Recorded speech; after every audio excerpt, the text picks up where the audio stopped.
E eu passo a palavra agora para o Emerson Rodrigues, que possui mais de 20 anos de atuação na área de tecnologia, sempre teve vocação para a área de RH. Atualmente atua como líder cultural da Superlógica Tecnologias, tendo desenvolvido projetos como Superlógica Labs. Além disso, é criador da Python Campinas, DevOps Campinas, .NET Campinas e Mobile Campinas. Grande líder lá do ecossistema lá de Campinas. Por favor, a salva de palmas. Boa noite, todo mundo me ouvindo aí? Nossa, meu... Tá ok. Boa noite, pessoal. Casa lotada, sejam todos bem-vindos. O Luiz já antecipou muito da minha experiência, né? Na verdade, a minha formação, eu sou formado em técnica eletrônica, depois fiz análise de sistema, fiz pós-graduação em projeto. Sempre fui um cara de TI, liderei time e, pelo destino, nos últimos 2 anos, virei um cara de RH. Entrei na Superlógica para ser... Meu sonho quando entrei na Superlógica era ser um dev, ficar com o meu fone num canto, para ninguém me encher as pitangas, né? E ir embora tranquilo, mas algumas demandas de liderança interna na empresa me puxaram novamente para a liderança. E aí tinha demanda também de desenvolver o pessoal, eu acabei virando um cara de RH, porque eu gosto de gente, quem me conhece mais sabe que eu falo bastante, né? Gosto de interagir muito com pessoas. Só que a tecnologia agora virou meu hobby, não abandonei ainda, né? Então, lá no meu trabalho, no dia a dia, além de cuidar de cultura, também costumo fazer umas POCs lá de dev, chatbot, inteligência artificial e outras coisas mais que eu brinco lá. Tá, mas a minha principal habilidade hoje é cuidar da cultura da Superlógica. A cultura da Superlógica é o principal ativo intangível da Superlógica, tá legal? É o principal ativo. Na Superlógica, a cultura sempre vence. Isso aí é até a denominação do nosso CEO, tá? As nossas decisões são baseadas em cultura. E o Superlógica é um RP recorrente. O que é isso? Nós atuamos em mercados que tenham mensalidades, né? Nós negociamos o RP no modelo de SaaS, paga por uso, e aí nós atuamos no sistema de assinaturas, condomínios, escolas, imobiliárias, né? E também tem uma parte de gráfica que é o Sign, né? Lançamos também o PJ Bank. O PJ Bank é uma conta para a pessoa jurídica que a Superlógica lançou ano retrasado, tá legal? Que promete gerar grande impacto no mercado aí. E a empresa, a Superlógica, ela surgiu no ano 2000. Ela não é uma empresa nova, tá legal? Ela surgiu no ano 2000. Então, os fundadores, o Carlos Cero e o Luiz Cera, eles saíram da Unicamp, como eles dizem, roubaram o computador do pai deles, criaram um software de condomínios, começaram a vender o software de condomínios. E a Superlógica ficou 11 anos atuando exclusivamente com condomínios. Tá legal? Então, ela foi uma empresa convencional. Ela foi uma empresa como todas as outras, né? Teve hierarquia densa, teve departamentos, teve plano de carreira, teve tudo que uma empresa convencional tem. Tá legal? E ela precisou se reinventar, né? Isso em 2011 ela teve que se reinventar. Eu já detalho um pouquinho mais adiante para vocês. Não é uma empresa nova a Superlógica. Hoje ela é uma startup. Então, ela nasceu uma empresa convencional. E hoje, conceitualmente, ela é uma startup. Ué, mas startup não são só empresas novas? Não. E também temos uma empresa de eventos, né, para a marca da Superlógica, para fomento no ecossistema lá em Campinas e formação de mindset. Formação da mentalidade para a gente é muito importante. E aí, em 2011, a Superlógica decidiu investir em cultura de forma estratégica, né, e virou uma startup. E é isso que eu vou tratar com vocês nos próximos slides. Essa transformação foi motivada pelo quê? Pelo principal fator que move o homem, a crise. Né? Decisões erradas. Né? Isso deixou a Superlógica numa situação não muito confortável em determinado momento. Lançou um produto que não teve o viés que ela esperava. E aí começou a vir as grandes discussões para se achar a solução. Como sair do buraco.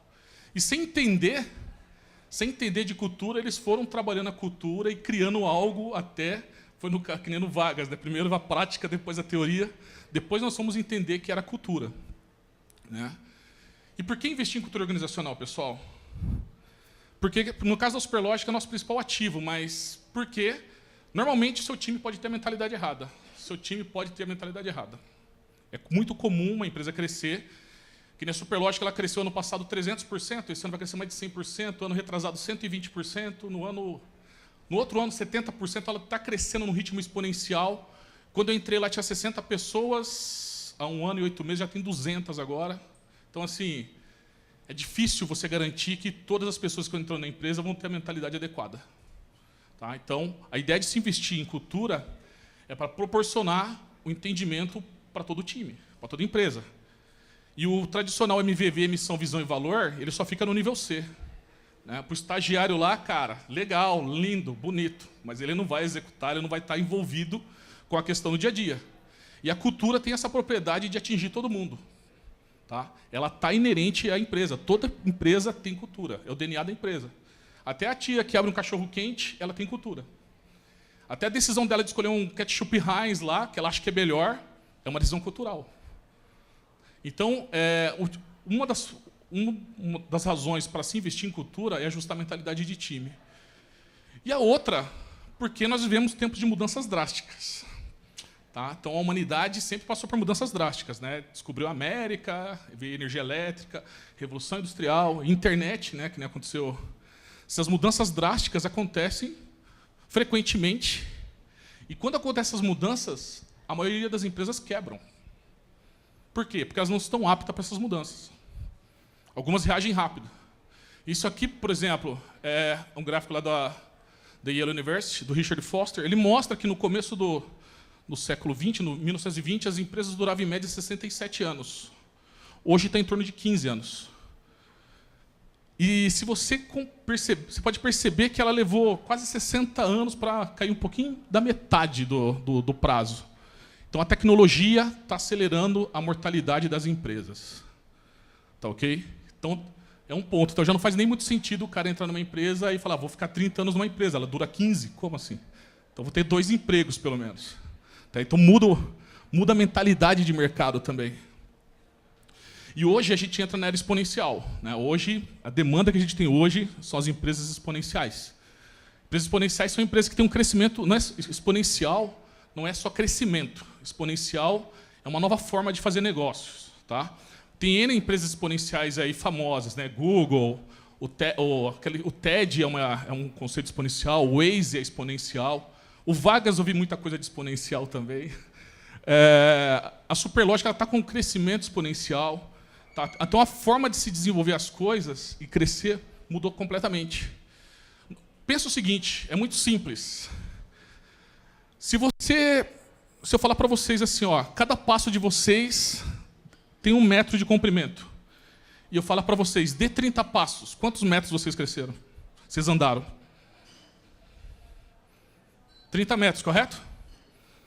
Exponencialmente falando, pensa o seguinte, cada passo que você vai dar agora, você vai dobrar. Depois de 30 passos, qual a distância que vocês vão ter percorrido? Primeiro passo, 1 metro, segundo passo, 2 metros, terceiro passo, 4 metros. Não dá, quer dizer, dá milhões, não são 30. Então, o pensamento exponencial é muito diferente do pensamento linear. Uma das coisas que o pensamento exponencial já acaba é com previsão de longo prazo. Você não planeja mais empresa para 5 anos. Uau! Mas eu preciso controlar, ter essa visão. Cara, é outro mindset. Aí você tem que atuar com os dashboards em tempo real, Big Data muito forte, e aí... Tem um livro muito bom para ler sobre isso, Organizações Exponenciais. Né? Nos Estados Unidos, a Singularity University é um grupo, é uma universidade que difunde muito o conceito de empresa exponencial.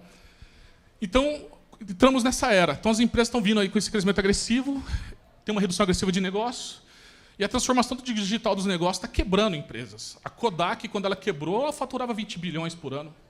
Ela tinha a patente da fotografia digital. Ela criou a fotografia digital, mas ela queria imprimir foto ainda. E o pessoal do Instagram não quis nem saber disso. Passou por cima. Então a empresa quebrou com patente e tudo. Por quê? Porque o Instagram teve a percepção, né, as redes sociais tiveram a percepção que a foto, o que interessava era a experiência. E a sacada do Instagram foi te dar aquele poder de estúdio, né, você colocar os filtros, né, popularizar. No auge da produção da Kodak, eles tinham 87% do mercado e vendiam 700 milhões de fotos por ano. Hoje nós postamos mais de 1 bilhão de fotos por dia em rede social. A transformação digital acelerou em mais de 10 vezes o consumo de fotografia. Mesma coisa com o Spotify, mesma coisa com o YouTube. Então, essas empresas exponenciais, mesma coisa com o Uber fazendo com o meio de transporte. Então, essas empresas exponenciais elas estão vindo com um paradigma novo e tornando a disputa ainda mais difícil. Não é só capital que está em jogo. Tá? E o que vai garantir que você vai conseguir enfrentar esse tipo de coisa vai ser a cultura, como eu vou mostrar adiante. E aí, a grande questão é, o seu time abraça a mudança? Porque não adianta você vir nesse evento, ver eu falando, ver o nosso amigo do Vargas falando, né? Vai em outros eventos, aí você chega na sua empresa todo empolgado, a vir com N ideias, cara, e você encontra essa empolgação. Tá? Você encontra essa empolgação. Quando você não tem um time que abraça a mudança, fica difícil você implementar qualquer ideia. Né? Porque o que importa realmente é o ambiente e a capacidade desse time de executar essas boas ideias. Hoje, falando, né, esse mundo exponencial, o que importa é isso, o time entender as novas ideias, os novos desafios, se adaptar a isso e abraçar isso. E o ambiente e a capacidade dessas ideias é produzido pela mentalidade das pessoas. Então, seu time lá tem um monte de pessoas que têm mentalidades distintas. E a mentalidade ela é composta por conhecimento, crenças e valores das pessoas. O mindset ele é constituído por crença e valores das pessoas. E a crença é um negócio muito poderoso. O ser humano, antropologicamente, ele é um ser social, mas ele é inteligente. Ele é diferente dos lobos, ele tem inteligência. Você une as pessoas através de crença. É muito poderoso a crença. Não estou nem falando de crença religiosa. E as crenças podem te limitar também. Ah, a empresa não vai crescer 100%. Não, cara, eu sou ruim em matemática, eu sei disso. Né? Ou a crença também pode te fazer você dar um passo adiante. E o sucesso da empresa está determinado por isso, pelo como seu time vai agir em conjunto, encara as mudanças e resolver os dilemas. Só que o comportamento dele vem da mentalidade dele, que é influenciado pela crença e pelos valores dele. Tá legal? E aí você pode ter um ambiente mais dinâmico, não só bonito, mais dinâmico, né? Um time que realmente encare mudanças. E o que faz essa mágica acontecer é a cultura organizacional. Toda empresa tem cultura organizacional. Toda, sem exceção. E a cultura, como você mexe com a mentalidade das pessoas, então você vai mexer com uma forma que a pessoa pensa, que vai influenciar a forma de pensar, de agir, que vai influenciar a forma de pensar, de agir, e é cíclico. E independente do tamanho e tempo de vida, como eu mencionei anteriormente, toda empresa tem cultura. E um bom exemplo de cultura, um excelente exemplo de cultura, é quando o dono sai. Ali você vai ver a cultura da empresa. A melhor métrica é quando o gestor ou o dono não está presente. Aí você vai ver se a sua cultura está boa ou não. Tá legal? E não é algo novo. A cultura vem desde a década de 50, né? Pós Segunda Guerra Mundial. Os Estados Unidos decidiram expandir as empresas pelo mundo e se deparavam com o comportamento do brasileiro, do alemão, do japonês, e aí tinha que ajustar isso. Então, a forma que eles usavam para ajustar é a cultura organizacional.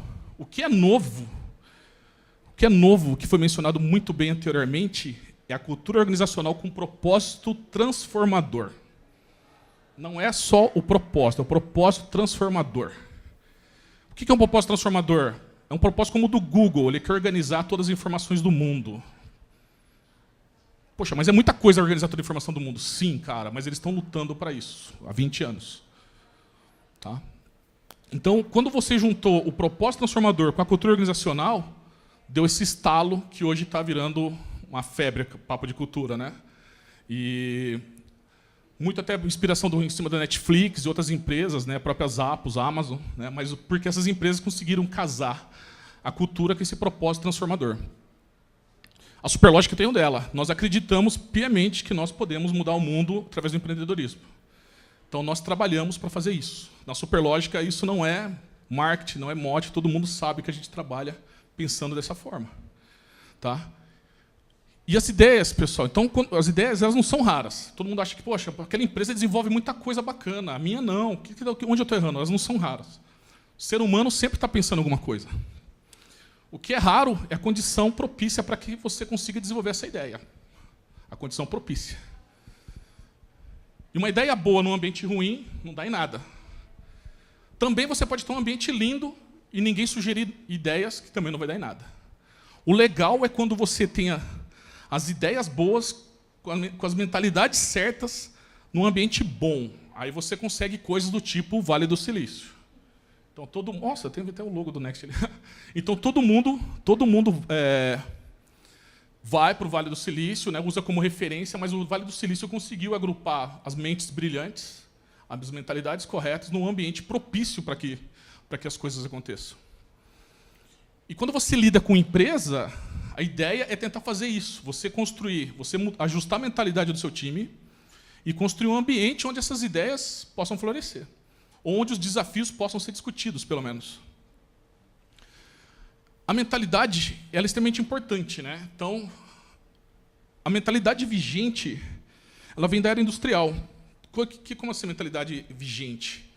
É o que nós chamamos de mindset corporativo, ou mindset de eficiência.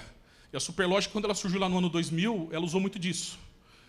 Então, por exemplo, por causa da produção industrial, você tem que criar produtos, né, produtos para consumo em larga escala, né, com pouca variabilidade. Ou vocês se conformariam de ter um iPhone, se o seu iPhone fosse diferente do amigo, por exemplo. Não, vocês querem comprar o mesmo produto, né?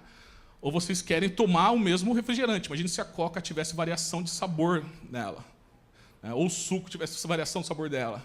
Então, a indústria, né, o meio de produção em larga escala, ela sempre precisou ser eficiente e acabar com a variabilidade. Tanto é que é comum nas empresas mais maduras aí, o pessoal entrar com projetos de 6 Sigma, garantia total, né? A ideia é acabar com a variabilidade. Tá legal? E a Superlógica também entrou nisso. A construção do software começou dessa forma também nos anos 90, né? E aí, só que a eficiência, como que funciona o modelo de eficiência? Ele é muito baseado em pensamento científico. Então você pega um determinado problema, fragmenta isso e você começa a controlar e melhorar a performance desses fragmentos, métodos e processos. Ou por que você acha que a gente aprende na escola com matérias separadas? Mesmo sabendo que física, química tem muita correlação, e matemática tem muita correlação entre as três, a gente aprende isso de forma separada. A educação é fragmentada. Na empresa, por que nós temos departamentos? Para que o poder, a gestão seja fragmentada. O organograma, justamente para isso. Tá? Não estou criticando, é só um modelo diferente, tá ok? Funciona, resolve o problema da baixa variabilidade. Falando às vezes, porque os caras falam, que eu já ouvi muita gente falar, modelo de startup é futuro. Não, pessoal, são problemas diferentes. Tá legal? Então, a ideia disso, né, e a eficiência otimiza e gera ganho no processo. Então, por exemplo, imagine que vocês estão lá produzindo celular, pegar o iPhone, por exemplo. Vocês têm uma linha que hoje ela começa a produzir 1000 aparelhos por hora, beleza? Vocês vão lá e vão ajustar o processo, vão otimizar isso e vocês vão começar a produzir 2000 celulares por hora. Perfeito? O que isso afetou para o seu cliente final, em termos de produto? Nada. Onde você otimizou? No processo dentro da empresa. A empresa ganhou escala, ela economiza mais, ela consegue ficar mais competitiva, tá legal? E consegue ter menos variação. Então, esse modelo de eficiência que as escolas nos ensinam, as faculdades nos preparam, é justamente para garantir que nós vamos ter processos lineares com pouca variação e conseguir entregar produto em larga escala. Só que, então ele é baseado em um pensamento científico, você enxerga as coisas de construção de forma fragmentada, ele é ideal onde você precisa de muita repetição, né? Muita repetição, gerar produtos repetitivos. E a eficiência, o foco é a eficiência e ele é focado em processos. O grande problema dele é que ele é baixo, ele não é muito adaptativo e ele também não é muito variável. Não é tão trivial falar assim, Toyota, não tem mais aço, vamos produzir um carro agora de alumínio. Você quebra a cadeia toda, muda tudo. Tá ok? E as técnicas de gestão, o Taylorismo, o Fordismo, o Toyotismo, vieram dessa mentalidade de eficiência. Novamente, não é errado, só é um problema diferente. Tá? Então, nessa mentalidade de eficiência, nós sempre damos focos para a performance. Tá? Para depois pensar na questão de eficácia, que envolve tomar decisões. E a Superlógica, isso seria um modelo de eficiência. Você está lá produzindo sempre a mesma peça e tentando ser o mais performático possível. E a Superlógica ela trabalhou 11 anos com esse modelo de eficiência E tem empresas de softwares também que trabalham com esse modelo de eficiência. Quando você contrata um outsourcing de software, por exemplo, eu tenho um aplicativo tal, eu quero que esse aplicativo faça tais coisas, você especificou, entregou para um outsourcing de software, o cara vai te entregar aquele aplicativo no melhor tempo possível. Para ele faz todo sentido trabalhar com um modelo de eficiência, com a mentalidade de eficiência. Tá legal? Para nós, qual que era o problema disso? Ele não serve para processo de muita criatividade. Quando você tem um produto próprio, que você precisa ficar otimizando ele, a Superlógica tem 6 produtos próprios. Lá, um estagiário ele pode entrar lá, cara, e fazer um relatório novo, amanhã está em produção. Então, qualquer iteração de qualquer pessoa dentro da Superlógica afeta o produto, o cliente. Muda a cor da tela, muda o tamanho de fonte, muda... Então, o que nós fazemos dentro da Superlógica, qualquer decisão afeta o produto. Então, não é mais um iPhone 5, é um iPhone 6, 7, 18, e vai. E para vocês terem uma ideia, em média, a gente sobe umas 30 atualizações por dia, normalmente. Muita coisa. Então, quer dizer, o software de hoje ele é pelo menos 30 passos mais evoluído do que o de ontem. Pelo menos. Né? De todas as verticais nossas de negócio. Então, esse modelo de eficiência para nós, ele atrapalhava. Por quê? Porque ele foi pensado para ser muito repetitivo. Então, era muito comum a pessoa entrar na empresa, achar que o Scrum ia resolver nossos problemas, sem saber a verdadeira dor. Ele achava que o próprio OKR poderia resolver nossos problemas. E nós percebemos que não é assim que funciona no nosso caso. Por quê? Porque não há nada tão inútil quanto fazer eficientemente o que não deveria ser feito. Peter Drucker já falava isso. Então, você toma a decisão errada, cara, você vai continuar trabalhando de forma eficiente. Não faz sentido nenhum para a gente. E o Russell Okoff, ele fala que quanto mais certo você faz a coisa errada, mais errado você se torna. E se você está fazendo uma coisa errada, comete um erro e corrige, você se torna mais errado, então. Então é melhor você fazer a coisa certa de forma errada do que fazer a coisa errada do jeito certo. Então, as decisões têm que ser acertadas. Então, a mudança de mindset para nós tivemos que investir na cultura para mudar essa mentalidade para as pessoas. As pessoas tinham que começar a tomar decisões certas. Tá? No caso de empresas que mexem com um produto ou criativas, foi o caminho. E a mentalidade de eficácia envolve tomar essas decisões. A Superlógica mudou o mindset para isso. Muitos processos densos e complexos, né? E inviabilizar a repetição. Né? Então, aí você tem que partir para um novo modelo. Né? É a experimentação. É a experimentação. Então, quando você lida com alterações para o cliente direto num produto, você só vai conseguir achar resposta através de experimentação. Validar essas coisas o mais rápido possível. Caso simples de experimentação. O que seria experimentação? Se nós pegarmos essa parede aqui, eu colocar 5 chuveiros aqui, da mesma marca, e falar para vocês, gire a torneira 60 graus, a temperatura vai estar idêntica nos 5 chuveiros? Não. Como que você vai descobrir? Você vai ter que testar, cara. Você vai ter que botar sua mão lá e achar a temperatura boa para você. Ou colocar um termômetro lá e medir para você. Então, a experimentação é mais ou menos esse processo do banho mesmo. Você pegar, experimentar e validar o mais rápido possível. Para nós é mais importante falar, testar com o cliente, do que só analisar dado que a gente recebe de ticket de suporte, por exemplo. Gera mais impacto. Valida as ideias mais rápido. Tá? E isso aí o Peter Drucker define como trabalhador do conhecimento. Né? Quem trabalha com esse tipo de negócio de criação é o trabalhador do conhecimento. Ele precisa experimentar e validar hipóteses. E ele precisa tomar decisões rápidas. Para todo negócio de sucesso, alguém algum dia teve que tomar uma atitude. Alguém teve que tomar uma decisão. Tá? Então, nós, na Superlógica, nós estimulamos as pessoas a tomar decisão. O estagiário, sim. O diretor, sim. Todos são estimulados a tomar decisão. E a eficácia, o que é ser eficaz? É você achar o melhor encaixe de uma solução com um problema. A decisão eficaz vai resolver esse problema.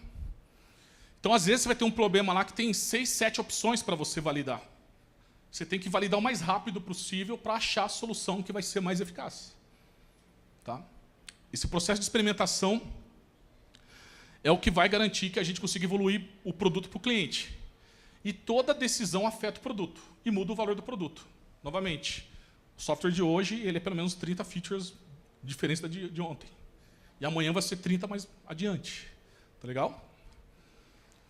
E aí, a mentalidade de eficácia, né, a tomada de decisão envolve definir uma hipótese e validar essa resposta.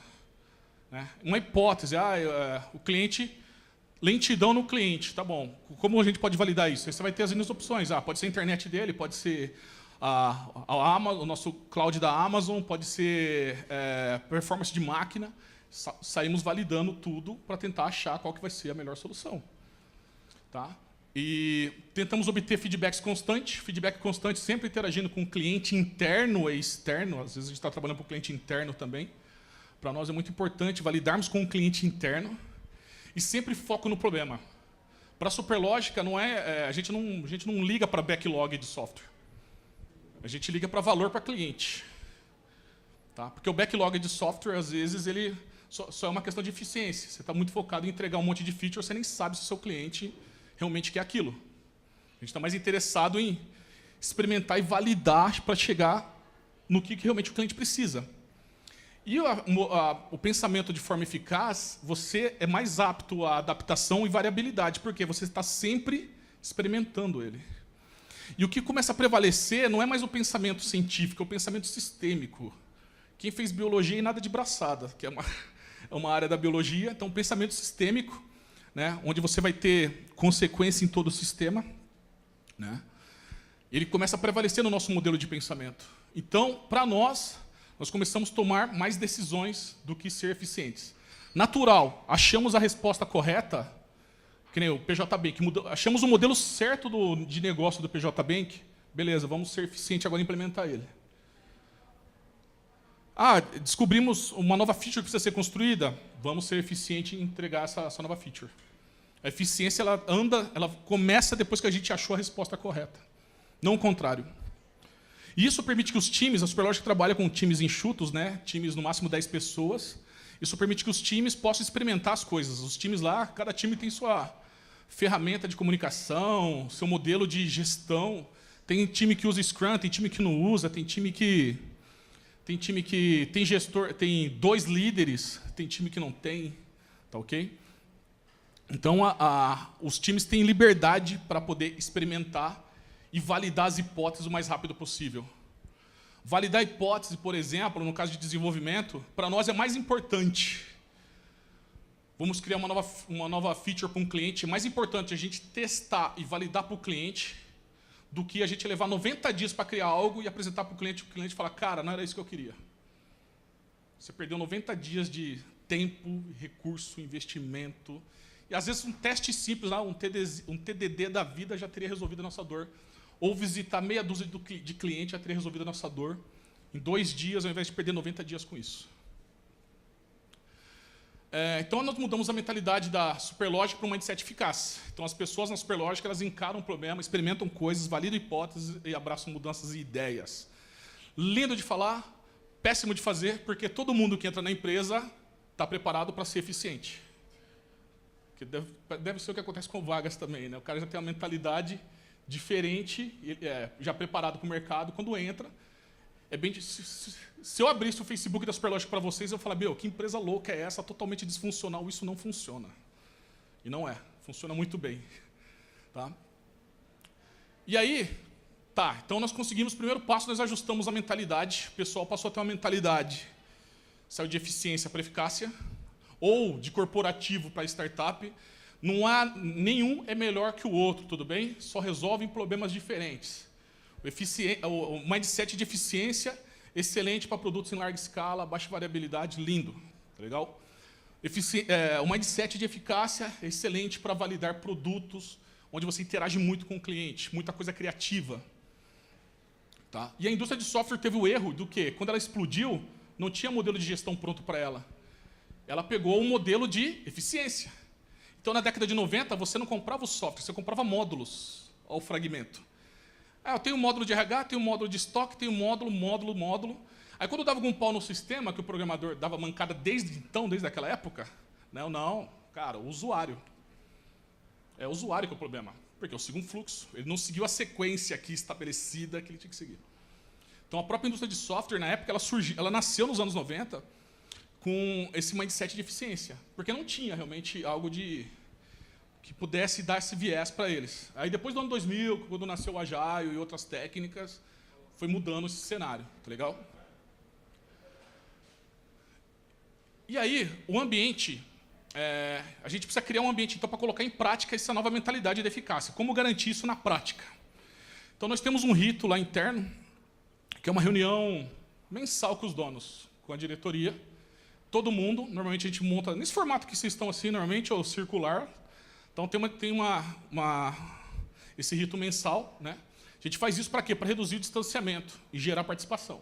Então, a gente acaba com hierarquia nesse momento, acaba com barreiras de times nesse momento. A hierarquia da Superlógica é muito simples. É o colaborador, líder e diretoria.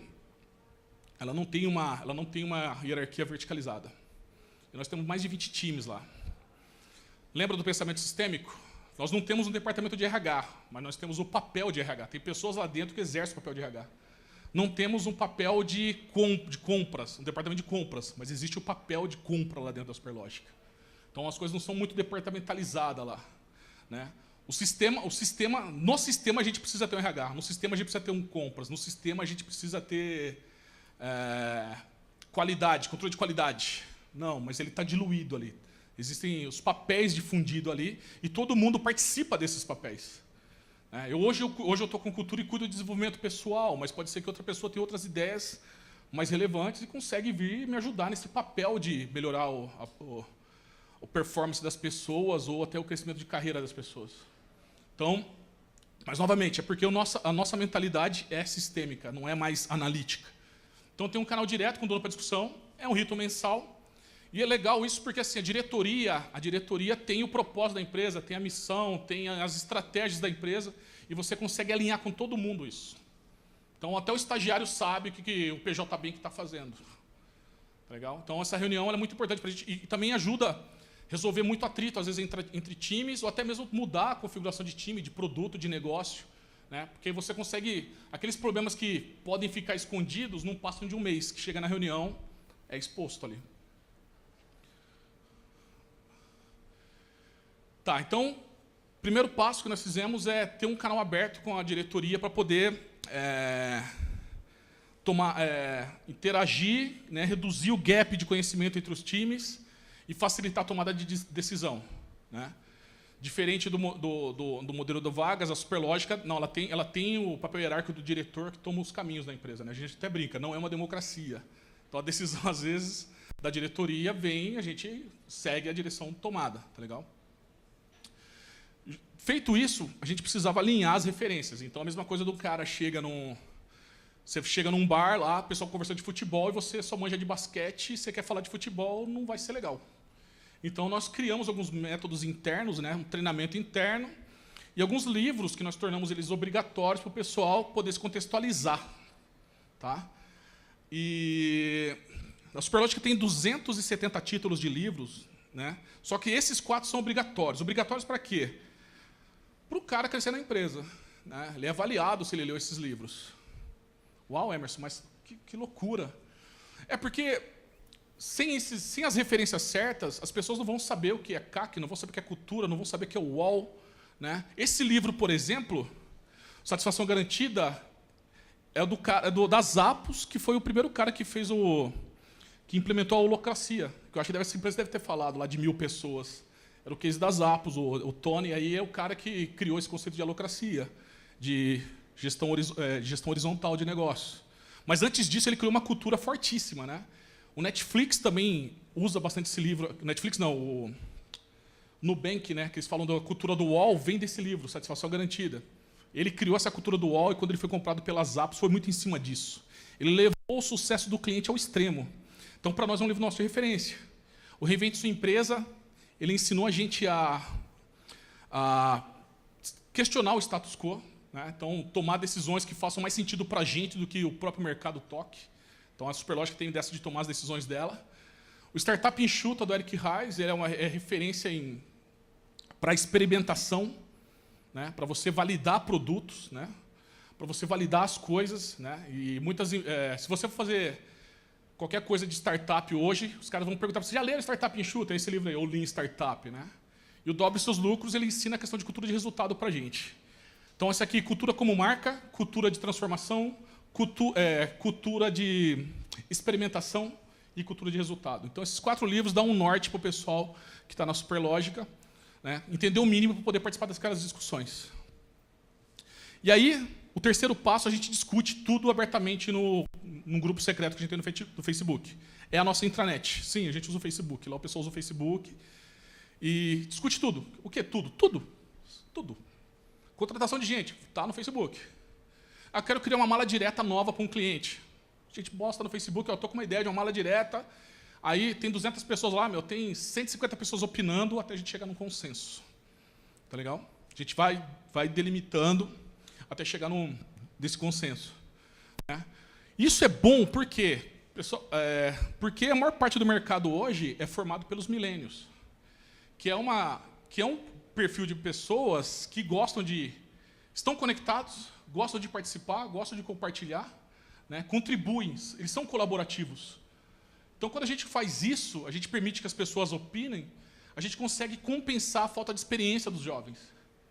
Então, um determinado problema, nós não temos um profissional com 40 anos de experiência, mas a discussão dos jovens vai chegar num ponto muito bom, ou até melhor mesmo que um cara mais experiente poderia determinar. Então, nós conseguimos compensar a falta de experiência de jovem fazendo eles participar do processo. Né? Com essa nossa intranet, o pessoal compartilha tudo. Né? Eles participam com tudo. Até zoeira eles compartilham.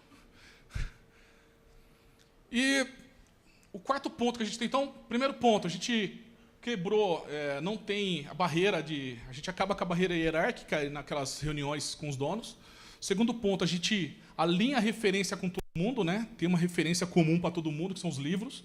Terceiro ponto, o pessoal discute abertamente tudo no Facebook, tá legal? E o quarto ponto que a gente usa para balizar as decisões que envolvam cultura, a gente tem o nosso Culture Code. Isso aqui é o V2 dele, né? A gente está discutindo o V3 agora, possivelmente esse item aqui vai mudar para o propósito e OKR, tá? Mas mudou a cultura, mudou o Culture Code.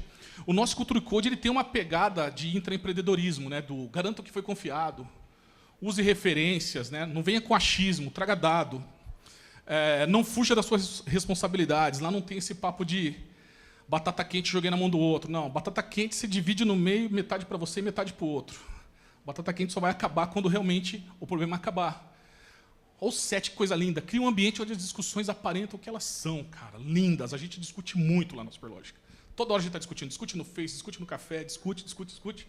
E essa discussão que vai gerando as ações, as decisões. As decisões começam a ser tomadas em cima disso.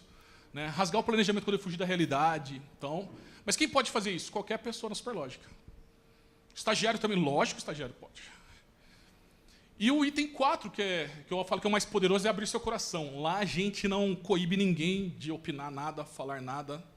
Tá? Então, as pessoas têm livre acesso a todo mundo, fala com todo mundo, qualquer tipo de assunto. Tá? Que resultado nós conseguimos com tudo isso? Então, em 2011, a Superlógica estava num momento ruim. Ela, que nem eu falei, ela cresceu, vai crescer mais de 100% esse ano, mais de 300% no ano passado, ano retrasado 120%. Ela criou alguns spin-off, né? Então ela começou com condomínios. Hoje ela tem sistema de assinatura, curso, escola, imobiliária, Sign. Detalhe, essas outras frentes de negócio é tudo feita por ex-funcionário. A cultura conseguiu desenvolver o intraempreendedorismo nesses caras. Esses caras estão ficando ricos lá dentro da Superlógica. Eles são donos de verticais de negócio. E a Superlógica é sócia deles nesses verticais de negócio. Tudo com a marca Superlógica. Lançamos o PJ Bank, que vai ser um modelo de conta digital para a empresa bem disruptivo. Né? Que a nossa proposta é reduzir muito a questão de burocrática de pagamento e banco. Tá? Criamos o Superlógica Labs, que é um espaço lá em Campinas onde a gente usa para fazer esse tipo de papo aqui. A gente muda o mindset do nosso time, encontra talento também, ajuda o ecossistema de Campinas. Né? Campinas bem diferente de São Paulo, não é tão grande assim o ecossistema, né? Apesar de ser uma cidade grande. Mas não é tão grande, então a gente serviu para a gente dar uma mudada no mindset, contribuir lá com a mentalidade na cidade. Então a gente traz assuntos que sejam relevantes para a gente. Ué, faltou a foto aqui. Faltou 2 fotos, mas tudo bem.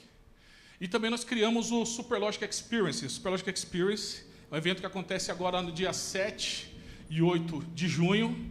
É o segundo maior evento do mundo em SaaS. Colocamos Campinas no mapa de eventos internacionais. É um evento internacional. Tá? Só você entrar no xp.superlogic.com. Lá é dia 7 e 8 de junho. Vão vir mais de 10 participantes internacionais. São 2 dias de trilhas intensas, happy hour, banda de rock and roll e tudo mais. Que é a nossa cara. Ano passado encerramos com Raimundos, foi bom. Tá? E acontece em Campinas, e as vendas, logicamente, estão crescendo até maio e junho, quem puder. Depois eu vou passar para o Luiz, vou passar um cupom de desconto para vocês aí.